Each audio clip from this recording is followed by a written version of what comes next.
উত্তরাখণ্ড ভ্রমণের আজকে আমাদের প্রথম দিন। আমরা কাঠগোদাম স্টেশন থেকে রওনা হয়ে পৌঁছাবো ইকোবিনসার। ইকোবিনসার যাওয়ার পথে আমরা প্রথমে যাব ভীমতাল। ভীমতাল থেকে কাঁইচি ধাম হয়ে তারপরে কাকরিঘাট, কাকরিঘাট থেকে গোলু দেবীর মন্দির, তারপরে আলমোড়া হয়ে শেষে গিয়ে আমরা পৌঁছাবো ইকোবিনসারে। সত্যি আঁকাবাঁকা পথ, আর প্রত্যেকটা বাঁকের পেছনেই এক অপরূপ সৌন্দর্য নিয়ে নানান দৃশ্য সদা জেগে আছে। আমরা কাঁইচি ধাম মন্দিরের দিকে এগিয়ে চলেছি।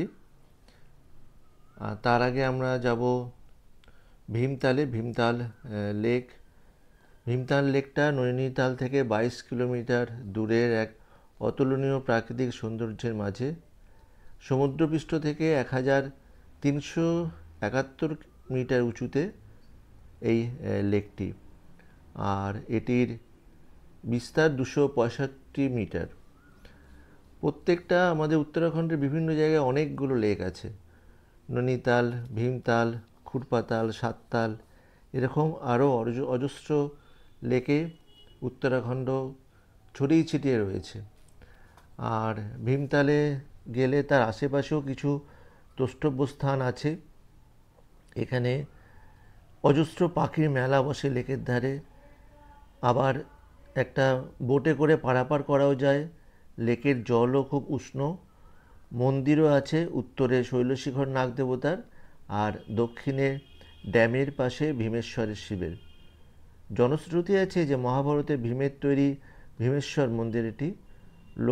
লোকটিও নাকি দ্রৌপদীর পিপাসা নিবারণের ভীমের সৃষ্টি। এরকম নানান রকম সব লৌকিক অলৌকিক কাহিনীর মধ্যে দিয়ে আমাদের নানান জায়গার সামনে আসবে। আমরা পাহাড়ি পথ দিয়ে এগিয়ে চলেছি ভীমতালের উদ্দেশ্যে। এরকমই চারিপাশের অপূর্ব নৈসর্গিক শোভা। দূরে আবার পথের বাঁক নিয়ে আরেকটা পাহাড় গায়ের ওপর এসে পড়ে। এক অদ্ভুত রোমাঞ্চ আর মজা। এই যে ভীমতাল লেক, ভীমতাল লেকে বোটিং করারও ব্যবস্থা আছে। আমরা যখন গিয়ে ভীমতাল লেকে পৌঁছেছিলাম তখন খুব বৃষ্টি হচ্ছিল। আমরা বেশিক্ষণ এখানে থাকতে পারিনি। বৃষ্টির জন্য আমরা অল্প কিছুক্ষণ থেকে এখান থেকে চলে আসি। আর এরকম অপূর্ব সুন্দর সুন্দর বোট, চারিপাশে পাহাড়ে ঘেরা, আর এত অপরূপ শোভা নিয়ে ভীমতাল লেক ঠিক পাহাড়ের মাঝখানেই অবস্থিত। আমরা অল্প একটু আধটু বোটিং করেছিলাম।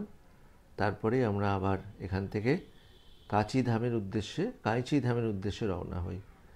কাঁইচি ধামে শ্রী বাবা নিপ কারুরিজি মহারাজের একটি আশ্রম আছে। আমরা এরপরে ভীমতাল থেকে আমরা সেখানেই যাব। দূরে পাহাড়ের ওপরে নানান মানুষের বাড়ি, হোমস্টেও আছে। আর পাহাড়ি পথ বেয়ে তারা এরকম করে তাদের বাড়ি পৌঁছান, আবার তাদের নিজেদের কাজে কর্মে এই পাহাড়ি পথ ধরেই নেমে আসেন। ভীমতাল লেক অপূর্ব সৌন্দর্যের এক অনন্য উদাহরণ।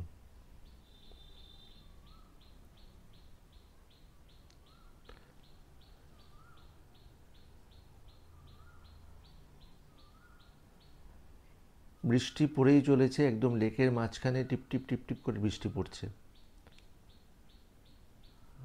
তাই আর এরকম ছবির মতো আমরা দু একটা ছবিও তুলেছি, পোস্টকার্ড ছবির মধ্যে। এই যেটার কথা বলছিলাম, কাঁইচি ধাম, নিপ কারোরিজির আশ্রম, এখানে বিভিন্ন মূর্তি আছে। আর এটা একটি নদীর ওপরে ব্রিজ আছে, সেটা দিয়ে আমরা আমাদের কাঁইচি ধামের নিপ কারোরিজির আশ্রমে পৌঁছাতে হয়। নিপ কারোরিজি সম্পর্কে নানান রকমের মিথ আছে। তিনি অনেক মানুষের প্রাণ বাঁচিয়েছেন, প্রত্যাশা পূরণ করেছেন। আর এই নদীর ভিতরে অসংখ্য মাছও দেখা যায়। জলের ভিতরে বিভিন্ন প্রকারের মাছও আছে। জলধারা বয়ে চলেছে আর তার পাশেই নিপ করোরিজির আশ্রম কাইচি ধাম। এখানে একদমই ছবি তোলার কোনো রকম পারমিশন নেই। আমরা যেখানে যেখানে ছবি তোলার ভিতরে মূল প্রবেশদ্বার দিয়ে ঢোকার পরে কাইচি ধামে ঢুকলেই আমাদের বিভিন্ন রকমের মূর্তি সেখানে দেখতে পাবো। কিন্তু যেহেতু এখানে ছবি তোলার বারণ ছিল তাই আমরা কোনো ছবি তুলিনি। এই সেই কাইচি ধাম, ভীষণ জাগ্রত, প্রচুর মানুষ এখানে আসেন এই আশ্রমটি এবং এই মন্দিরটি দেখবার জন্য। খালি পায়ে যেতে হয়, পাশে মেন রোডের ধারে এখানে জুতো নিঃশুল্কভাবে রাখার ব্যবস্থা থাকে। এই সেই নিপ করোরিজি কাইচি ধামের আশ্রমের ছবি আমরা দূরের থেকে তোলা। এরপরে আমরা কাইচি ধাম থেকে বেরিয়ে আমরা গেছিলাম কাঁকড়ি ঘাটে। কাঁকড়ি ঘাট একটি নদীর পাশে বিভিন্ন হোমস্টে আছে এবং সেখানে চাইলে ডে আউটেরও ব্যবস্থা আছে। সেখানে যাওয়ার পরে চাইলে ওখানে একদিন থেকে নদীতে স্নান করতে চাইলে স্নান করা বা ঘুরে ফিরে এসে নদীর পাশে একটা হোমস্টে আছে, সেখানে খাওয়া দাওয়ারও ব্যবস্থা থাকে। কেউ চাইলে ওখানে খাওয়া দাওয়া করতে পারেন। অনেক মানুষই এসছেন এই নদীর ধারে। অনেকটা ঢালু পথ বেয়ে এই নদীতে আমরা নেমেছিলাম। জলের ধারা এরকম ধীরে বয়ে চলেছে নিচের দিকে।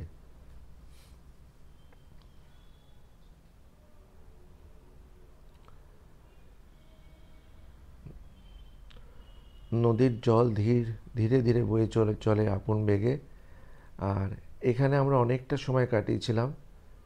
পাহাড়ি নদী মানেই অনেক নুড়ি পাথর চারিপাশে এরকম বিছানো আছে, আর নুড়ি পাথরে ঘেরা পথের ভিতর দিয়ে নদীর জল বয়ে যায়। আমরা বেশ কিছুক্ষণ এখানে থাকি। কেউ কেউ এখানে স্নানও করেন। আমরা নদীর জলে পা ডুবিয়ে আপন মনে বসেছিলাম কাঁকড়ি ঘাটে। এরকমই একটি ব্রিজ আছে, সেই ব্রিজ দিয়ে আমরা নদী পার হয়ে এই নদীতে এসে নেমেছিলাম। আর তারপরে অনেকক্ষণ বসেছিলাম এক মনে।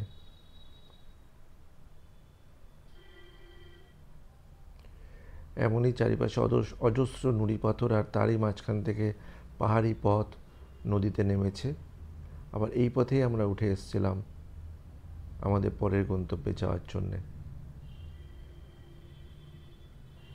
আমরা কাঁকড়ি ঘাট থেকে যাব এরপরে গোলু দেবীর মন্দিরে। গোলু দেবী সেও ভারী খুব জাগ্রত এক দেবী, সেই কথায় আমরা আসছি। আমরা আস্তে আস্তে উপরের দিকে উঠছি নদীপথ বেয়ে।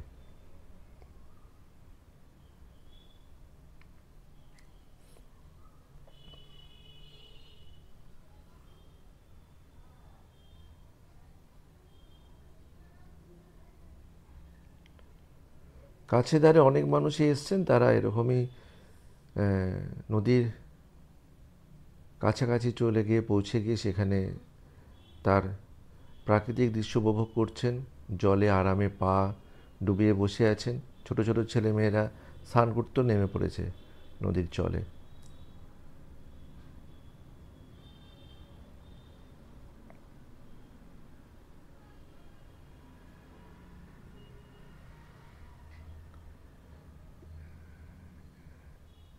ব্রিজটাও খুব সুদৃশ্য।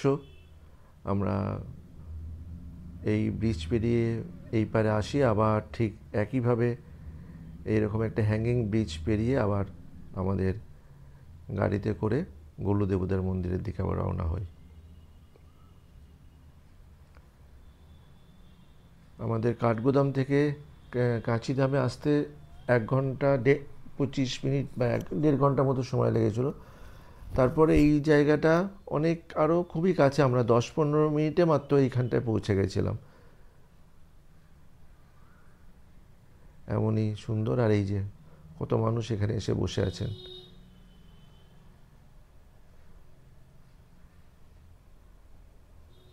অনেকে স্নান করছেন। আর দূরে রাস্তা, সেখান দিয়ে গাড়ি ঘোড়া চলেছে অজস্র।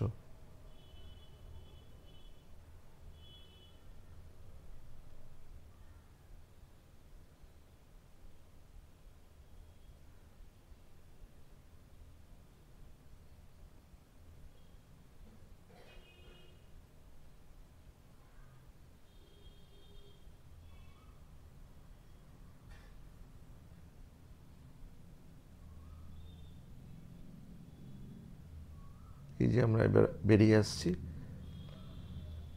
ব্রিজ পেরিয়ে আস্তে আস্তে রাস্তার দিকে এগোচ্ছি।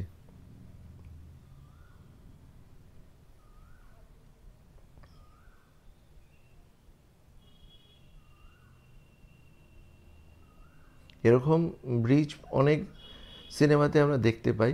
বিশেষ করে মাঝে মাঝে দেখা যায় যে ব্রিজ পেরোতে গিয়ে নায়ক আর ভিলেনের মারামারি, এবং তারপরে ব্রিজটাকে ভেঙে ফেলা হয়েছে। অর্ধেক অর্ধেক অবস্থায় নায়ক ব্রিজের আরেক পারে ঝুলে রয়েছে। এরকম দৃশ্য প্রায়শই আমরা সিনেমায়, বাংলা হোক হিন্দি হোক, দেখতেই থাকি।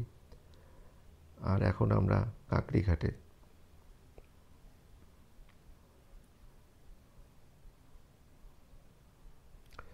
অনেকে একদিনের ট্যুরেও এই কাকড়িঘাটে আসেন, একদিনের বেড়ানো। আশেপাশের লোকাল মানুষরাও এখানে আসেন।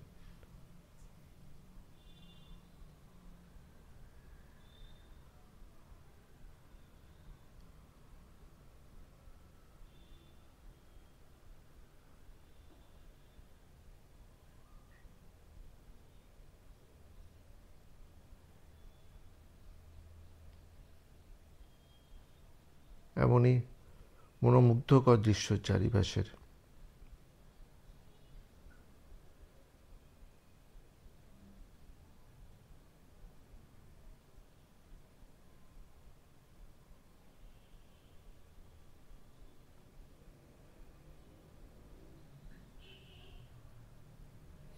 কয়েকটা স্টিল ছবি তুলেছিলাম, সেগুলো এখানে দিলাম আমি। এই যে সেই গোলু দেবতার মন্দিরের দিকে আমরা এগিয়ে চলেছি। এটা গোলু দেবতা, মূলত আমাদের দেখে মনে হচ্ছে দুর্গা ঠাকুরের মতোই।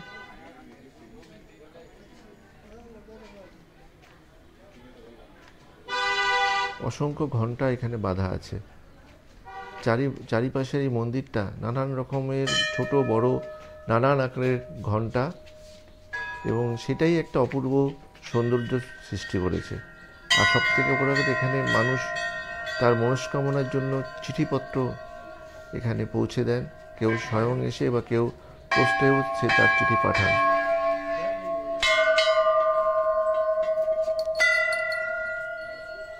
এরকম সারা মন্দিরটায় অজস্র ঘণ্টা বাঁধা আছে, এবং এই ঘণ্টাই একটা অদ্ভুত ডেকোরেশন তৈরি করেছে এই মন্দিরটার। আর এখানে মানুষ যার যার চাওয়া, যার যার মনস্কামনা, সেটা এখানে লিখে যান। এখানে এরকম ধরনের প্রচুর চিঠি আছে, এবং প্রায় অনেকেরই যার যা কামনা সেগুলো তার দেবতার কাছে রাখেন, এবং অনেক ক্ষেত্রেই সেগুলো কথিত আছে যে সেগুলো তার পূরণও হয়। এই যে সারি সারি ঘণ্টা, আর অজস্র চিঠি, অজস্র মানুষের অজস্র চাওয়া, তার যার যা শখ সাধ, সেগুলো সমস্ত গোলু দেবতার চরণে নিবেদিত হয়।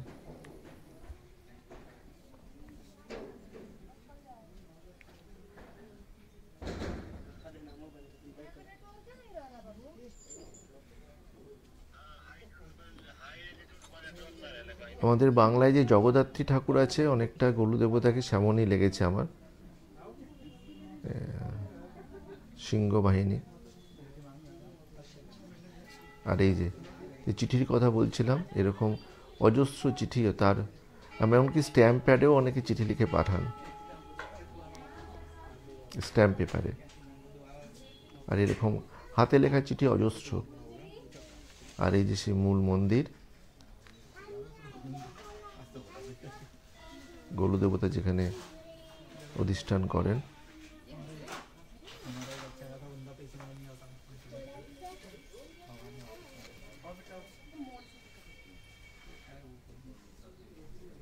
অনেকে এসছেন যারা তাদের প্রার্থনা জানাতে।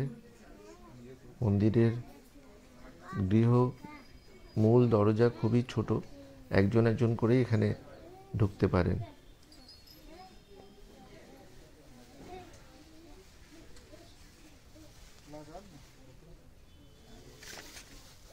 আর এই সেই অজস্র চিঠি, মন্দিরের গায়ে গায়ে এরকম অজস্র চিঠি আর ঘণ্টা। মন্দিরের চারিপাশটা আমরা প্রদক্ষিণ করেছিলাম।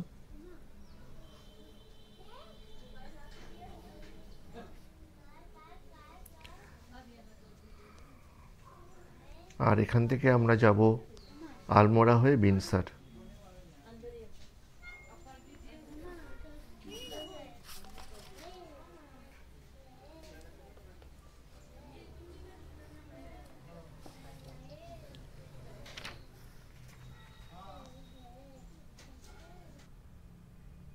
আমরা মাঝখানে একটু খাওয়া দাওয়ার জন্য ব্রেক নিয়েছিলাম, আর এখন আমরা আলমোড়ায় পৌঁছেছি।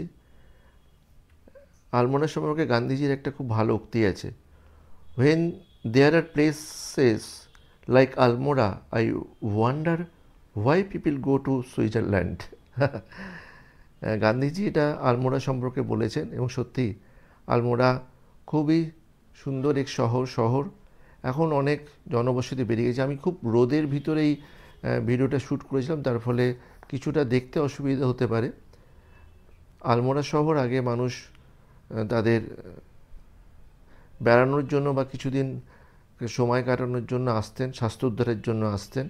এখন আমি শুনছিলাম গুড্ডুজি বলছিলেন যে আলমোড়ায় প্রচুর বসতি বেড়ে যাওয়ার ফলে এখানে আর আগের মতো নেই।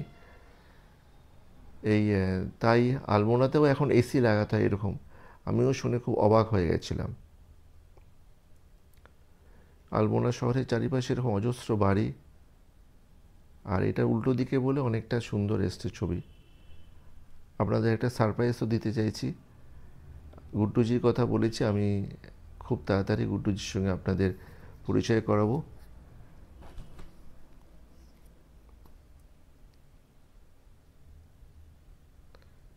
এই আমাদের গুড্ডুজি। আর কতগুলো স্টিল ছবি। কালকে আবার নতুন ভিডিও নিয়ে আসছি।